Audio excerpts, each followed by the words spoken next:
नमस्कार, मैं Durgesh Yadav CEO founder of DS platform. आप सभी का स्वागत है दोस्तों आपके अपने ही यूट्यूब चैनल डीएस प्लेटफॉर्म पर।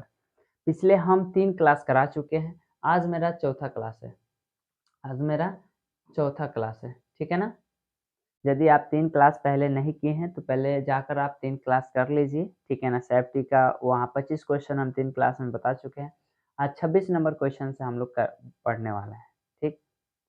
तो आज मेरा चौथा क्लास है, ठीक है ना? 3 क्लास आप पहले जाके कर लीजिए। चलिए स्टार्ट करते हैं बिना देरी किए आपका। आज हमें 26 नंबर क्वेश्चन से पढ़ना है, 27, 26, हाँ जी, ठीक है ना? ये मेरा 26 नंबर क्वेश्चन आपके सामने। 26 नंबर क्वेश्चन क्या कह रहा है? कह रहा है कुछ स्ट्रोक के बाद एक नया हेक्सा ब्लेड ढीला हो जाता है। पहले स्ट्रोक समझ लेते हैं। जैसे हम हेक्सा हेक्सा करते हैं ना, आगे पीछे कटिंग करते हैं ना, ठीक है ना?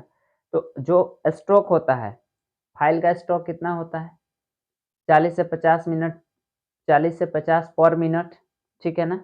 स्ट्रोक मतलब आगे और जाने का क्रिया को हम क्या कहते हैं? स्ट्रोक कहते हैं, ठीक है ना? तो 40 से 50 प्रति मिनट होता है। इसका भी स्ट्रोक 40 से 50 प्रति मिनट होता है। 40 से 50 प्रति मिनट, ठीक है ना? याद रखिएगा यहाँ, ठीक है? तो स्ट्रोक क्या होता है? ब्लेड होता है ढीला हो जाता है, जिसकी वजह क्या है? तो पहले यहाँ देखिए, हम यहाँ समझते हैं। ये मेरा हेक्सा फ्रेम है, ठीक है? कौन सा हेक्सा फ्रेम है जी? ये एडजस्टेबल हेक्सा फ्रेम है, ठीक है ना? यहाँ देखिए एडजस्टेबल स्क्रू लगा हुआ है। एक मिनट, यहाँ देखिए एडजस्टेबल स्क्रू लगा हुआ है, ठीक है? इस स्क्रू को हम खोलेंगे और इसको और भी अंदर इसमें आ सकता है, इसमें समा सकता है। देखिए ये जगह मतलब खाली होता है, ठीक है ना? तो ये एडजस्टेबल हमारा फ्रेम है, ठीक? तो अब यहाँ समझते हैं, ठीक है ना? ये मेरा फ्रेम होता है, ठीक है? और ये मेरा स्टड, इसको हम बोलते हैं, क्या बोलते हैं? स्टड, ठीक है ना? ये स्लाइड स्क्रू भी बोल सकते हैं। ये हमारा फिक्स्ड स्टड होता है और ये मेरा, ठीक है ना? ये फिक्स्ड स्टड होता है और ये मेरा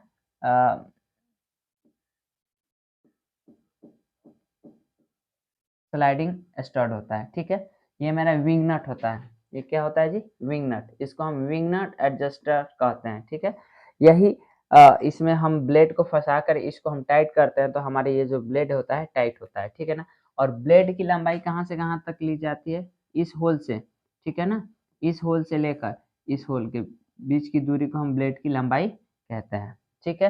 इतना समझ में है। और ब्लेड क्या चीज का बना होता है? हाई कार्बन स्टील का बना होता है, ठीक? इतना समझ में आया।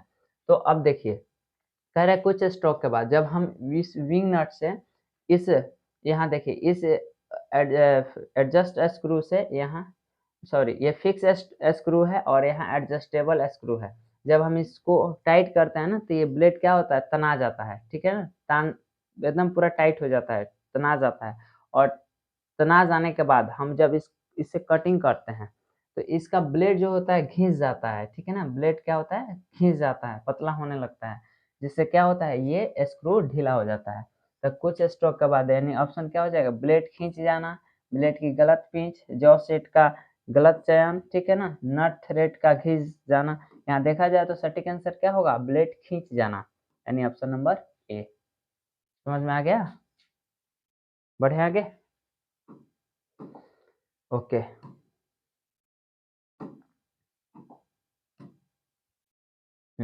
आगे 27 नंबर क्वेश्चन देखिए। 27 नंबर क्वेश्चन, ठीक है ना? कह रहा है कि पतले कट और पतले वर्क पीस को काटते समय दांते बहुत आसानी से क्यों टूटते हैं? देखिए, जब भी हम हैक्सविंग करते हैं, ठीक है ना, तो जितना ही मोटा जॉब रहेगा उतना ही उस पर दांते आएंगे। जैसे इतना एगो मोटा जॉब है, ठीक है ना? इसको हम हैक्सविंग करना है, मतलब इसको कटिंग करना है, तो इस पर ब्लेड की दांतें इतना ही पड़ेंगे, 10-15 पड़ेंगे, ठीक है? मोटा सेक्शन मोटा हमारा जॉब है तो इस पर ब्लेड की दांतें ज़्यादा इस पर आएंगे। और हमारा जो पतला है, स्टार्टिंग देखिएगा, ठीक है ना? जब हमारा जॉब पतला है, ठीक है, इतना है, तो इस पर 2-3 ही दांत इस पर स्टार्ट होंगे। जैसे देखिए ये यही मोटा रहता है यहाँ तक, ठीक है ना? ऐसे ही यहाँ तक मोटा रहता है, ठीक है ना? तो इस पर ज़्यादा से ज़्यादा दांतें आते हैं, ठीक? और यही पतला रहेगा तो इस पर कम दांत आएंगे। तो जब मोटा हमारा दांत, जब मोटा जॉब रहेगा तो ब्लेड में दांतों की संख्या ज़्यादा आएंगे इस पर। तो जब हमारा हाथ से बल लगेगा तो ये लोग 10 गो आदमी मिलकर, मान लीजिए 10 दांत है तो 10 लोग आदमी मिलकर उस लोड को ऑब्जर्व कर रहे हैं। और पतला सेक्शन है तो 2 गो 3 गो उसका दांत आएगा, तो 2 गो 3 गो लोग मिलकर क्या कर रहे हैं, उस दांत को सॉरी वो बॉल को ऑब्जर्व कर रहे हैं। तो ब्लेड के दांतें टूटने की चांसेस कब ज़्यादा रहेगी, पतला सेक्शन में। मतलब पतला आपका जॉब रहेगा तो वहाँ ब्लेड की दांतों के टूटने की संख्या मतलब ज़्यादा रहेगी, ठीक है ना। तो वही पूछ रहा है कि इसका कारण क्या है। हाथ बल बहुत ज़्यादा होता है, नहीं। कटिंग सेक्शन बहुत छोटा होता है, ना। मोटे ब्लेड का उपयोग किया जाना चाहिए, नहीं। हाथ का बल केवल कुछ दांतों पर काम करता है। जब हमारा पतला सेक्शन होगा ना तो हाथ का जो बल होगा दांतों पर, वो कुछ ही दांतों पर काम करता है, जिसकी वजह से दांत क्या होती है, टूट जाती है, ठीक है ना।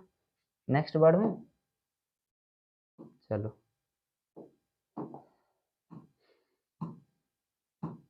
ये 28 नंबर इधर उधर हो गया थोड़ा सा पीपीटी, है ना। 28 नंबर क्या कह रहा है, कॉर्नर और ज्वाइंट पर मटेरियल को खरोच करने के लिए किस छेनी का उपयोग किया जाता है, ठीक है ना। यहाँ ऑप्शन है फ्लैट चीजल, ठीक है, cross cut chisel, diamond point chisel और हाफ राउंड नोज चीजल। देखिएगा यहाँ ये क्रॉस कट चीजल है, देख सकते हैं ये क्रॉस कट चीजल, ठीक है ना। और ये फ्लैट चीजल है, ये हाफ राउंड चीजल है, और ये मेरा डायमंड चीजल है। और कॉर्नर को, ठीक है ना, ये किस मेटल का बना रहता है, ठीक, हाई कार्बन स्टील, ठीक है। ये हाई कार्बन स्टील का बना होता है या कास्ट स्टील का बना होता है, ठीक। यहाँ देखिएगा इसका ये जो कॉर्नर को साफ फ्लैट करने के लिए ना, ये हम डायमंड पॉइंट चीजल का उपयोग करते हैं, देखिए यहाँ, ठीक। इसका उल्टा भी शेप का बना रहता है उसका मुंह, ठीक है। तो यहाँ पूछा है कि कॉर्नर और ज्वाइंट पर मटेरियल को खरोच करने के लिए किस श्रेणी का उपयोग किया जाता है, तो ऑप्शन नंबर सी हो जाएगा यहाँ। ऑप्शन नंबर क्या हो जाएगा जी, ऑप्शन नंबर सी हो जाएगा, डायमंड पॉइंट चीजल, ठीक है। यहाँ समझ लेते हैं इस चीजल में, ये जो हमारा चीजल है इसको हम कहते हैं हेड, और ये हमारा बॉडी होती है, ठीक है ना, और इसको हम पॉइंट कहते हैं, ओके, ठीक है। बढ़ूँ आगे, चलिए। अब 29 नंबर ना,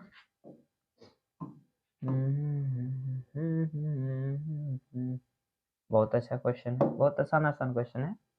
कह रहा है एक्स के रूप में चिन्हित हथौड़े का भाग का नाम बताइए। एक्स के रूप में यही चिन्हित किया गया है, ठीक है ना। इस हथौड़े में भाग का नाम पूछा है, क्या ये फेस है, पिन है, चिक है, वाइल होल है, क्या है। यहाँ समझिए, यहाँ भाग के बारे में समझते हैं। ये जो होता है ना, पिन होता है, और अधिकतर हथौड़ों का स्पेसिफिकेशन माने नामकरण भार और पिन के आधार पर ही करते हैं। पिन या भार के आधार पर सबसे सुटेबल रहता है भार, ठीक है ना। पिन या भार के आधार पर ही करते हैं, ठीक है ना। ये बॉल पिन हैमर है, ठीक। तो यहाँ ये जो रहता है इसको हम कहते हैं चिक, और चिक पर ही क्या रहता है जी, चिक पर ही नंबर स्टम्प रहता है, कंपनियों का नंबर चाहे इसका वजन, ठीक है ना। जैसे 250 ग्राम मार्किंग करने के लिए 250 ग्राम बॉल पिन हैमर का उपयोग करते हैं ना, तो इसी पर चिक पर ही स्टम्प होता है। पूछा जाता है कि कौन से भाग पर, ठीक है ना, वजन स्टम्प होता है माने छपा होता है, तो चिक पर ही होता है, ठीक है। और ये मेरा नेक होता है, ठीक है, गर्दन, ये मेरा नेक होता है, और ये आई होल होता है, और इसमें एक वेज लगा दिया जाता है, पचरी, जिससे क्या हैंडल से निकलने से बचाता है। एक पचरी नहीं ठोक देते हम लोग अपने गांव में भी, कुदारी उदारी में ठोकते हैं, ठीक है ना। उसी तरह हैंडल में एक यहाँ वेज लगा दिया जाता है, पचरी, ठीक। और ये मेरा होता है नेक, मतलब वही चीज, ठीक है ना। ये यहाँ से यहाँ तक की दूरी को हम पोल कहते हैं। और ये मेरा होता है फेस, ठीक है, फेस, ये पिन, ये फ्लैट फेस है और ये पिन फेस है, गोल फेस है, ठीक है ना, तो इसको बॉल पिन हैमर कहते हैं, ठीक। यहाँ समझिए, इतना समझ में आ गया। और ये किस मटेरियल का बना होता है, तो कास्ट स्टील का बना रहता है, ठीक है ना। इसके दोनों फेस को क्या कर दिया जाता है, हार्ड एवं टेम्पर कर दिया जाता है। क्यों कर दिया जाता है हार्ड एवं टेम्पर, जब हम इससे पीटेंगे ना, जब इससे हम लोड देंगे ना, तो इसके जो फेस है मशरूम शेप, यदि ये हार्ड एवं टेम्पर नहीं होगा ना, तो ये फट जाएगा, मशरूम शेप में आ जाएगा, ठीक है ना, मशरूम शेप प्राप्त लगेगा करने, इस तरह फटने लगेगा, इसलिए इसको हार्ड एवं टेम्पर्ड कर देते हैं। लेकिन इस वाले भाग को, ठीक है ना, ये चिक वाले भाग को हार्ड एवं टेम्पर्ड नहीं करते हैं। क्यों नहीं करते हैं? यदि हम हार्ड एवं टेम्पर्ड इसको भी कर दे तो ये टूट जाएगा, ठीक है ना। जब हम हथौड़ा करेंगे तो ये कूदेगा, ठीक, तो इसलिए इसको हार्ड एवं टेम्पर्ड नहीं करते हैं, ठीक। इसको इसमें हार्ड एवं टेम्पर्ड करते हैं जब इससे हम पीटते हैं ना, लोड आता है ना, तो ये लोड ऑब्जर्व करता है। क्या करता है ये लोड? अब इसको सॉफ्ट रखा जाता है, ये लोड क्या करता है? ऑब्जर्व करता है, ठीक है ना। तो आपका क्वेश्चन है कि एक्स के रूप में चिन्हित हथौड़े का भाग का नाम बताइए, तो भाग का नाम क्या हो जाएगा जी? सिक हो जाएगा, सी नंबर आंसर हो जाएगा, ठीक। नेक्स्ट बढ़ो, 30 नंबर क्वेश्चन देखिए।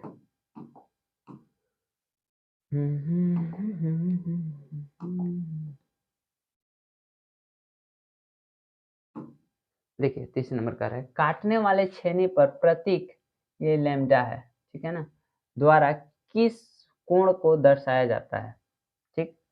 देखिए यहाँ अल्फा दर्शाया है, बीटा दर्शा रहा है, गामा, सॉरी इसको हम लैम्डा बोल रहे हैं, गामा, यहाँ गामा दर्शाया गया, अल्फा बीटा गामा। तो इस कोण का नाम क्या है? रैक कोण, वेज कोण, कि कटिंग कोण, कि क्लियरेंस कोण। इस चीज को यहाँ अच्छा तरीका से हम समझते हैं, ठीक है। देखिए ये जो, जैसे हम यहाँ ये चीजल रखें, ठीक है ना, छेनी आप लोग देखे होंगे ऐसे, तो इस तरह से यहाँ कोण बन रहा है, देखिए ऐसे, ठीक है ना, तो यहाँ कोण बन रहा है। देखिए ये जो होता है ना, यहाँ से यहाँ तक के पॉइंट इस तरह हम खींच देते रहे,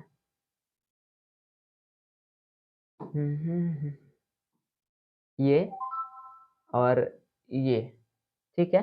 तो इस दूरी को हम कहते हैं पॉइंट एंगल। क्या कहते हैं जी? Point angle. और ये कितना रखा जाता है? 35 से 70 डिग्री तक रखा जाता है, या कटिंग एंगल भी इसको कहते हैं। क्या कहते हैं? कटिंग एंगल भी कहते हैं इसको, है ना, ठीक है। और यहाँ से ये दूरी बीचों बीच से, इस चीजल के बीच से, ठीक है ना, इस दूरी को हम कहते हैं झुकाव कोण। क्या कहते हैं? झुकाव कोण। ये मतलब 40 डिग्री के आसपास रखा जाता है, ठीक है ना। और ये मेरा होता है क्लियरेंस कोण। क्या होता है जी? ये क्लियरेंस कोण, ठीक है ना, क्लियरेंस कोण, ये 10 डिग्री के आसपास रखा जाता है। और ये जो होता है मेरा ना, रैक एंगल होता है। क्या होता है? रैक एंगल, ये लगभग 20 डिग्री रखा जाता है, ठीक है। देखिए क्लियरेंस कोण बढ़ेगा तो रैक एंगल घटेगा। जैसे देखिए नीचे, ऐसे हम नीचे करेंगे, ठीक है ना, तो ये क्लियरेंस कोण घटेगा, तो क्या चीज बढ़ेगा? रैक एंगल बढ़ेगा, ठीक है ना। यदि ये ऊपर जाएंगे, इसको ऐसे करेंगे, ठीक है, तो रैक एंगल क्या होगा? घटेगा, ठीक है ना, और क्लियरेंस एंगल बढ़ेगा। क्लियरेंस एंगल भी मतलब झुकाव, चाहे ये झुकाव कोण भी हम डिपेंड करता है मेटल कैसा है, ठीक है ना, उसके हिसाब से हम लोग रखते हैं। हार्ड मेटल के लिए झुकाव कोण कम, ठीक है, और झुकाव कोण ज्यादा, ठीक, और नॉर्मल मेटल के लिए झुकाव कोण कम रखा जाता है। हार्ड मेटल के लिए ज्यादा झुकाव कोण रखा जाता है, ठीक है, और सॉफ्ट मेटल के लिए झुकाव कोण कम रखा जाता है, ठीक। तो यहाँ आपको जो क्वेश्चन किया है वेज कोण, और ये वेज कोण तो इसमें आएगा नहीं, ये आता है लेथ टूल में, ठीक है ना। देख लीजिए यहाँ वेज कोण, वेज एंगल अल्फा वी, यहाँ देखिए ये आपका टूल है, लेथ मशीन पर टूल जो फिट किया जाता है वो चीज से फेसिंग वॉशिंग किया जाता है ना लेथ मशीन पर, वो चीज है, ठीक है ना। तो ये तो इसमें आएगा नहीं, ठीक है। यहाँ समझते हैं, तो समझ में आ गया कि क्लियरेंस एंगल किसको कहते हैं, रैक एंगल किसको कहते हैं, पॉइंट एंगल का किसको कहते हैं, ठीक है ना, झुकाव कोण किसको कहते हैं, यहाँ समझिए। तो आपको काटने वाले छेनी पर प्रतीक, ठीक है ना, गामा द्वारा किस कोण को दर्शाया जाता है, तो ये गामा किस कोण को दर्शा रहा है, तो रैक एंगल को दर्शा रहा है। किस एंगल को? रैक एंगल को। तो ऑप्शन नंबर ए हो जाएगा। आज की क्लास में बस इतना ही, मिलेंगे नेक्स्ट वीडियो में, तब तक के लिए जय हिंद।